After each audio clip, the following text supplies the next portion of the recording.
ഈ കൂൺ വറുത്തരച്ച കറി ഉണ്ടല്ലോ, ചോറിൻ്റെയും അപ്പത്തിൻ്റെയും ചപ്പാത്തിൻ്റെയും ഒക്കെ കൂടെ നല്ല കിടിലൻ ടേസ്റ്റാണ്.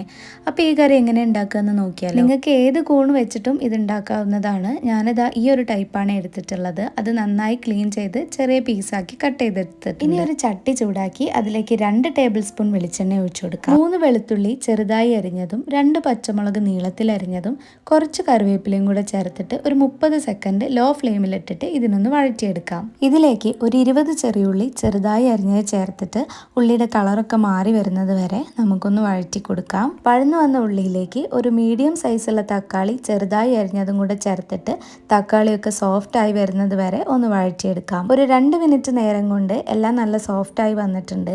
ഇതിലേക്ക് നമ്മൾ നേരത്തെ ക്ലീൻ ചെയ്ത് വെച്ചിട്ടുള്ള കൂൺ ഇട്ട് കൊടുക്കാം. ഇത് ഏകദേശം ഒരു 100 ഗ്രാമോളം വരുന്നുണ്ട്. ഇനി ഇതിനെ നന്നായിട്ടൊന്ന് മിക്സ് ചെയ്തെടുക്കാം. ഇതിനെ ഒരു 5 മിനിറ്റ് ഒന്ന് അടച്ചു വെച്ച് വേവിക്കാം. അതിനു മുന്നേ ഒരു 1/4 ടീസ്പൂൺ ഉപ്പും 1/4 ടീസ്പൂൺ മഞ്ഞൾപ്പൊടിയും കൂടെ ചേർത്തിട്ട് വീണ്ടും നന്നായിട്ടൊന്ന് മിക്സ് ആക്കിയ ശേഷം അടച്ചു വയ്ക്കാം. ഇനി ഇതിലേക്ക് വേണ്ട അരപ്പ് റെഡിയാക്കാം. അതിനായി 1/2 കപ്പ് തേങ്ങ ചിരകിയതും 1/4 ടീസ്പൂൺ വലിയ ജീരകവും 2 വെളുത്തുള്ളിയും 2 ചെറിയുള്ളിയും കുറച്ച് കറിവേപ്പില എടുക്കാം. ഇനി ഒരു പാൻ ചൂടാക്കി അതിലേക്ക് 1 ടീസ്പൂൺ വെളിച്ചെണ്ണ ഒഴിച്ചു കൊടുക്കാം. വെളിച്ചെണ്ണ ചൂടായി വരുമ്പോൾ നമ്മൾ നേരത്തെ മാറ്റി വെച്ചതെല്ലാതും ഇതിലേക്ക് ഇട്ട് കൊടുക്കാം. എന്നിട്ട് ലോ ഫ്ലെയിമിലിട്ടിട്ട് ഇത് ഏകദേശം ഒരു ബ്രൗൺ കളറായി വരുന്നത് വരെ നമുക്കൊന്ന് ഇളക്കിയെടുക്കാം. ഫ്ലെയിം ലോ ആക്കാൻ തന്നെ ശ്രദ്ധിക്കണേ, ഇല്ലെങ്കിൽ പെട്ടെന്ന് കരിഞ്ഞു പോവും, നമ്മുടെ കറിയുടെ ടേസ്റ്റ് മാറും. ഏകദേശം ഒരു 5 മിനിറ്റ് ആയപ്പോഴേക്കും തേങ്ങയുടെ കളറൊക്കെ മാറി വന്നിട്ടുണ്ട്. ആ സമയത്ത് 1/4 ടീസ്പൂൺ മഞ്ഞൾപ്പൊടി, 1 ടീസ്പൂൺ മുളക് പൊടി, 1.5 ടേബിൾ സ്പൂൺ മല്ലിപ്പൊടിയും കൂടെ ചേർത്തിട്ട് നമുക്കിതിനെ നന്നായിട്ടൊന്ന് മിക്സ് ചെയ്തെടുക്കാം. ഇനി ഫ്ലെയിം ഓഫ് ചെയ്യാം. ഇത് കുറച്ച് നേരം ഒന്ന് വെക്കാം, കാരണം ഇതൊന്ന് തണുത്തിട്ട് നമുക്കിതിനെതാ ഒരു മിക്സിയുടെ ജാറിലേക്ക് ഇട്ട് കൊടുക്കാം. ശേഷം ഒരു 1/4 കപ്പ് വെള്ളം ചേർത്തിട്ട് ഇതിനെ നന്നായിട്ടൊന്ന് അരച്ചെടുക്കാം.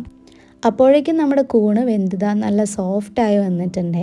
ഇനി ഇതിലേക്ക് നമ്മൾ അരച്ച് വെച്ചിട്ടുള്ള അരപ്പും കൂടെ ചേർത്ത് കൊടുക്കാം. കൂടെ തന്നെ ഒരു 1/4 കപ്പ് അളവിൽ വെള്ളം കൂടെ ചേർത്ത് കൊടുക്കാം. അപ്പോൾ നമ്മൾ അരച്ചിട്ടുള്ള മിക്സിയുടെ ജാറിലേക്ക് വെള്ളം ചേർത്ത് കൊടുത്തിട്ടാണ് ഇതിലേക്ക് ഒഴിച്ചു കൊടുക്കുന്നത്. ഇനിയെല്ലാം നല്ലപോലെ ഒന്ന് മിക്സ് ആക്കി എടുക്കാം. ശേഷം 1/2 ടീസ്പൂൺ അളവിൽ ഉപ്പും 1/4 ടീസ്പൂൺ അളവിൽ ഗരം മസാലയും കൂടെ ചേർത്തിട്ട് നന്നായിട്ടൊന്ന് ഇളക്കി കൊടുക്കാം. എന്നിട്ട് ഒരു 5 മിനിറ്റ് നേരം നമുക്കിതിനെ മീഡിയം ഫ്ലെയിമിലിട്ടിട്ട് ഒന്ന് അടച്ചു വെച്ച് തിളപ്പിച്ചെടുക്കാം. അപ്പോഴേക്കും ഈ മസാലയൊക്കെ നല്ല രീതിയിൽ കൂണിൽ പിടിക്കട്ടെ. അങ്ങനെ ഒരു 5 മിനിറ്റ് നേരം നമ്മൾ തിളപ്പിച്ചെടുത്തിട്ടുണ്ട്. കൂണിൽ മസാലയൊക്കെ നല്ലപോലെ പിടിച്ചിട്ടുണ്ട്. ഇനി എല്ലാം ഒന്ന് മിക്സ് ആക്കി കൊടുത്തിട്ട് നമുക്ക് ഫ്ലെയിം ഓഫ് ചെയ്യാം. ഇനി ഒരു പാൻ ചൂടാക്കി അതിലേക്ക് 1 ടേബിൾ സ്പൂൺ വെളിച്ചെണ്ണ ഒഴിച്ചു കൊടുക്കാം. വെളിച്ചെണ്ണ ചൂടായി വരുമ്പോൾ 2 ചെറിയുള്ളി ചെറുതായി അരിഞ്ഞതും കുറച്ച് വറ്റൽമുളകും കറിവേപ്പിലയും കൂടെ ചേർത്തിട്ട് ഒന്ന് താളിച്ചെടുക്കാം.